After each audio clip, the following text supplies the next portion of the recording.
No, having a down payment doesn't mean you're completely ready to buy a house. Because I speak with a lot of first-time home buyers, and they tell me, "Hey Mo, I have 100,000 for a down payment. I have X thousands for a down payment. Let's get the ball rolling." That's not always the case. You have to make sure you're also aware of all the other ancillary costs when it comes to buying a house. Let's talk a little bit more about what these hidden costs are. Here's what I mean when I say that having the down payment is not just the only thing that you're going to need when you think about buying a house, especially in New York City.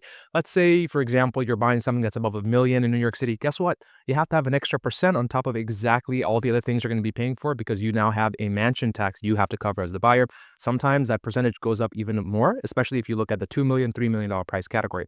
It doesn't stop there. Even if you're looking to buy an apartment, especially a co-op, you might even be responsible for a flip tax, which might be, anywhere from 2% to 3%. Sometimes the seller covers it, sometimes they don't. You have to definitely keep that in mind. Other things that sometimes catch people off guard, right? Home insurance, obviously, maybe even move-in, move-out fees if you're looking to, buy a co-op or a condo. Other things also include utility fees, home warranties. A lot of all these different random things that sort of pile on are what you should be considering before you even start the search process, because it's not just your mortgage and your expenses, stuff like that. You also have the ongoing costs you have to keep in mind. So if you're telling me, hey, you know what, Mo, I can afford a mortgage of $2,000, you have to consider, okay, the utility costs, the home insurance costs, the expenses, water bill, all that stuff on top of that 2,000s to make sure that you can actually afford to buy a home that you'll be comfortable with, right?